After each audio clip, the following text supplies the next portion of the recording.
आज की हमारी पड़ताल का आधार एक एक बहुत ही सीधा सा लेकिन गहरा सवाल है। हमें एक तस्वीर मिली है जिसमें बस एक पंक्ति लिखी है, सरदार वल्लभ भाई पटेल की भारतीय रियासतों के विलीनीकरण में भूमिका स्पष्ट करें। अब ये सुनने में किसी स्कूल के इम्तिहान का सवाल लग सकता है, पर असल में ये आधुनिक भारत की नींव की कहानी का दरवाजा खोलता है। तो आज हमारा मकसद इसका जवाब देना नहीं है, बल्कि इसके हर शब्द को खोल के ये समझना है कि कैसे 500 से ज्यादा बिखरे हुए टुकड़ों को जोड़ के एक देश बना।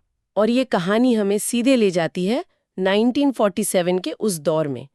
भारत आजाद तो हो गया था, लेकिन वो एक संगठित राष्ट्र नहीं था।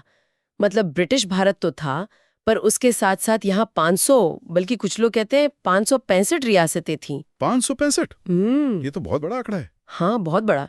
और इन सब के पास ये विकल्प था कि वो भारत में शामिल हों, पाकिस्तान में जाएं या फिर आजाद रहें। मतलब देश के बीचों बीच सैकड़ों नए देश बन सकते थे। बिल्कुल, ये भारत के लिए एक बहुत बड़ा खतरा था। और इसी बिखरे हुए नक्शे को एक करने की जिम्मेदारी सरदार पटेल के कंधों पर आई। ये जो शब्द है ना, विलीनीकरण, ये सिर्फ एक प्रशासनिक काम नहीं था। ये कूटनीति, बातचीत, दबाव और दूरदर्शिता का एक बहुत ही जटिल मिश्रण था। तो चलिए सवाल के पहले इससे कोई पकड़ते हैं, भूमिका स्पष्ट करें। इसका मतलब सिर्फ ये नहीं है कि उन्होंने क्या किया, इसका मतलब ये भी है कि उन्होंने ये सब कैसे किया। उनकी रणनीति क्या थी, क्या चुनौतियां थी उनके सामने। आपने बिल्कुल सही कहा। स्पष्ट करने का मतलब है कि हमें उस समय के संदर्भ को समझना होगा। रियासतों के शासकों की अपनी महत्वाकांक्षाएं थीं, ब्रिटेन की अपनी नीतियां थीं, और जो नया नया भारत बना था उसके अपने डर थे। पटेल की भूमिका को समझने के लिए हमें उनके दोहरे दृष्टिकोण को देखना होगा। दोहरा दृष्टिकोण? हाँ, जिसे हम आम तौर पर गाजर और छड़ी की नीति कहते हैं। अच्छा, the carrot and stick policy. बिल्कुल। एक तरफ राजाओं को बड़े आकर्षक प्रस्ताव दिए गए और दूसरी तरफ भारत में शामिल न होने के जो गंभीर परिणाम हो सकते थे, उनकी चेतावनी भी दी गई। ये गाजर वाली बात थोड़ी और समझाइए। मतलब किस तरह के आकर्षक प्रस्ताव? कोई राजा अपनी पूरी रियासत क्यों सौंप देगा? उन्हें बदले में ऐसा क्या मिल रहा था? देखिए, पटेल बहुत ही व्यावहारिक इंसान थे। वो जानते थे कि इन शासकों से आप एक झटके में सब कुछ नहीं छीन सकते, तो उन्हें कई तरह की रियायत दी गई। सबसे बड़ी गाजर थी प्रिवी पर्स। Privy purse? हाँ, यानी सरकार की तरफ से एक सालाना भत्ता जो उनकी शानो शौकत बनाए रखने के लिए था। फिर उन्हें उनकी उपाधियां जैसे महाराजा या नवाब वो रखने की इजाजत दी गई। उनकी जो निजी संपत्ति थी उसे भी नहीं छुआ गया। और सबसे बड़ी बात, उनसे देशभक्ति की अपील की गई। उन्हें ये समझाया गया कि वो एक नए और मजबूत भारत के निर्माण में भागीदार बन रहे हैं। और इसे कानूनी तौर पे कैसे पक्का किया गया? मतलब कागजों पर ये सब कैसे हुआ? यहीं पर उनकी टीम की, खासकर वीपी मेनन की चतुराई दिखती है। उन्होंने एक दस्तावेज तैयार किया जिसे इंस्ट्रूमेंट ऑफ एक्सेशन या विलय पत्र कहा गया। ये बहुत ही चालाकी से बनाया गया था। कैसे? इसके तहत राजाओं को शुरुआत में सिर्फ 3 विषय भारतीय संघ को सौंपने थे। सिर्फ 3? कौन कौन से? रक्षा, विदेश मामले और संचार, बस। बाकी सभी आंतरिक मामलों में वे पूरी तरह से स्वायत्त थे। अच्छा। तो इससे राजाओं को लगा कि वो अपनी सत्ता नहीं खो रहे, बस एक बड़े संघ का हिस्सा बन रहे हैं। ये एक बहुत ही स्मार्ट तरीका था। वाकई ये तो बहुत स्मार्ट था।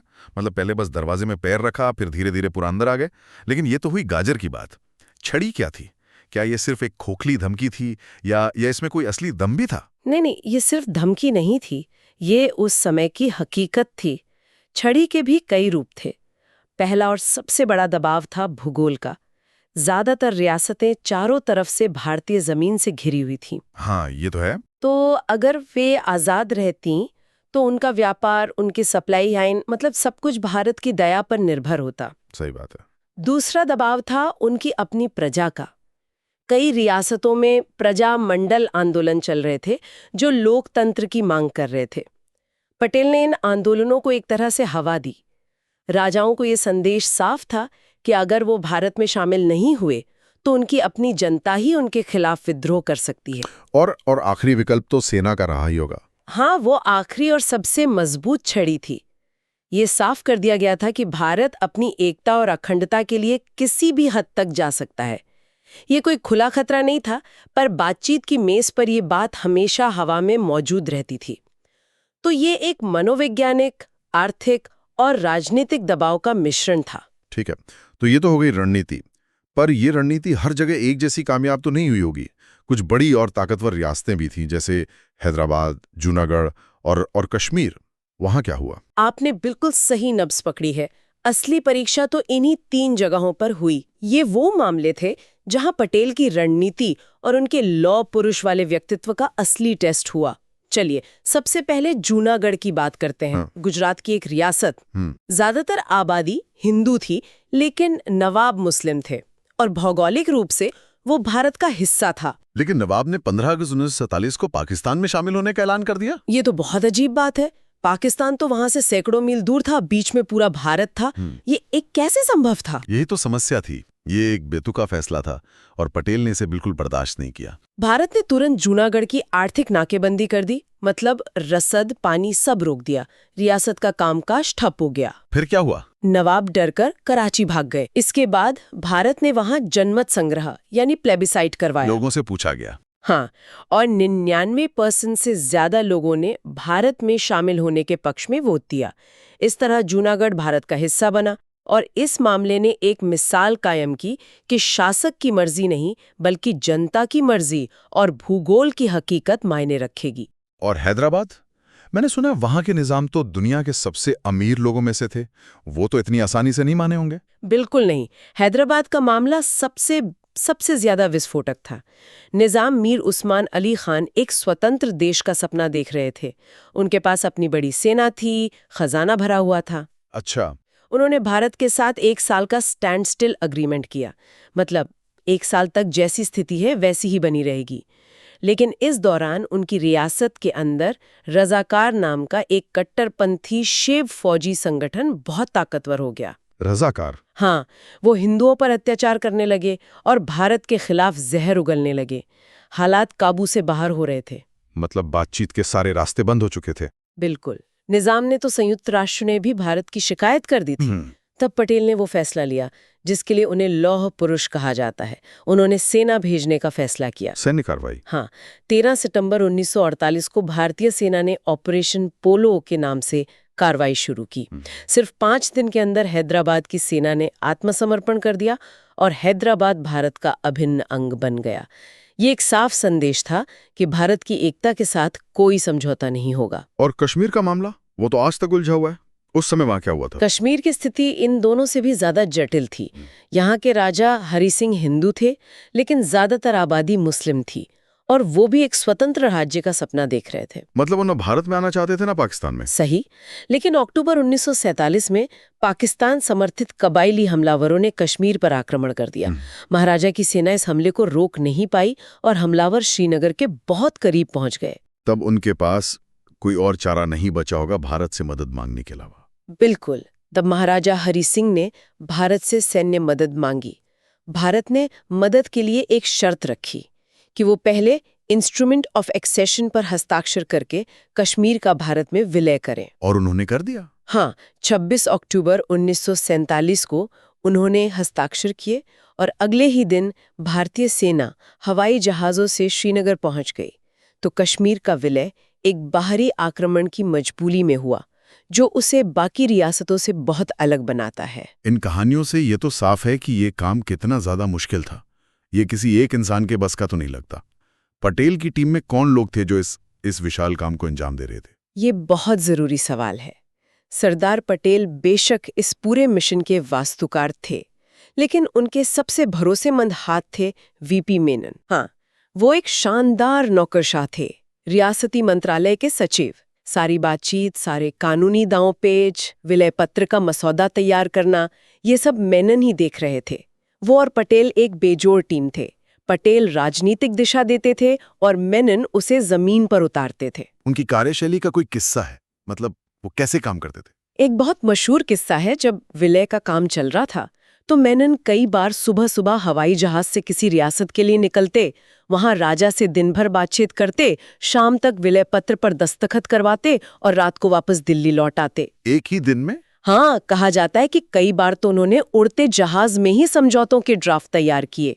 वो इस काम को लेकर इतने समर्पित थे। पटेल को पता था कि मेनन के बिना ये मिशन पूरा नहीं हो सकता था। तो फिर सरदार पटेल की ये जो लौह पुरुष की छवि है, क्या वो पूरी कहानी बताती है? क्योंकि अभी तक की बातचीत से तो लग रहा है कि वो एक बहुत चतुर कूटनीतिज्ञ और व्यवहारिक इंसान भी थे। सिर्फ सख्ती से तो 500 रियासतों का विलय नहीं हो सकता था। ये छवि सच है, लेकिन अधूरी है। वो लौह पुरुष थे क्योंकि जब जरूरत पड़ी, जैसे हैदराबाद में, तो उन्होंने फौलादी इरादे दिखाए। वो कोई भी कड़ा फैसला लेने से हिचकते नहीं थे। लेकिन उनकी सफलता का बड़ा राज ये था कि उन्होंने इस छड़ी का इस्तेमाल बहुत कम किया। अच्छा। ज्यादातर मामलों में उनका हथियार बातचीत, समझाना बुझाना और मनोवैज्ञानिक दबाव बनाना था। मतलब वो जानते थे कि कब सख्त होना है और कब नरम। बिल्कुल, वो राजाओं की मनोदशा को समझते थे। वो जानते थे कि इन लोगों ने पीढ़ियों से राज किया है, उनकी इज्जत, उनकी शान उनके लिए सब कुछ है।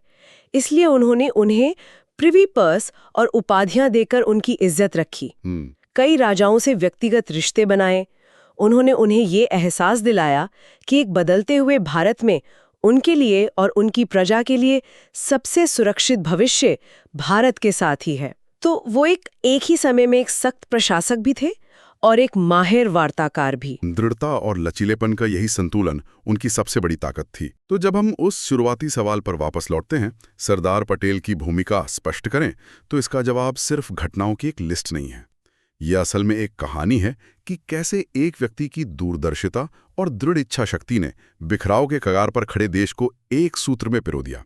ये कोई स्वाभाविक प्रक्रिया नहीं थी, इसे बनाया गया था। हाँ, ये समझना बहुत जरूरी है कि आज हम जिस भारत को गिवन मान लेते हैं, वो उस समय बिल्कुल भी गिवन नहीं था। उसे बहुत मेहनत, चतुराई और कभी-कभी सख्ती से घड़ा गया है।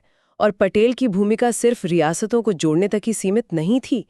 उन्होंने भारत को एक मजबूत केंद्रीय प्रशासनिक ढांचा भी दिया। जैसे कि उन्होंने ही ऑल इंडिया सर्विसेज की नींव रखी, जिसे उन्होंने स्टील फ्रेम ऑफ इंडिया कहा था। उनका मानना था कि देश को एक रखने के लिए एक मजबूत, निष्पक्ष और एकीकृत नौकरशाही बहुत जरूरी है। ये वाकई कमाल की बात है। तो आज की हमारी इस पूरी बातचीत ने एक साधारण से सवाल को आधुनिक भारत के निर्माण की एक असाधारण कहानी में बदल दिया। बात ये है कि जिस प्रक्रिया से भारत को एक किया गया, जिसमें सहमति, अनुनय और कभी-कभी सैन्य दबाव भी शामिल था, उस प्रक्रिया की विरासत आज भी भारत की राजनीति में कैसे जिंदा है? ये दिलचस्प सवाल है। केंद्र और राज्यों के बीच अधिकारों का जो तनाव हम आज देखते हैं, या एक राष्ट्र की अवधारणा पर जो बहसें होती हैं, क्या उनकी जड़ें कहीं न कहीं राष्ट्र निर्माण की इसी जटिल प्रक्रिया में छिपी हैं? ये एक सवाल है जिस पर सोचा जा सकता है।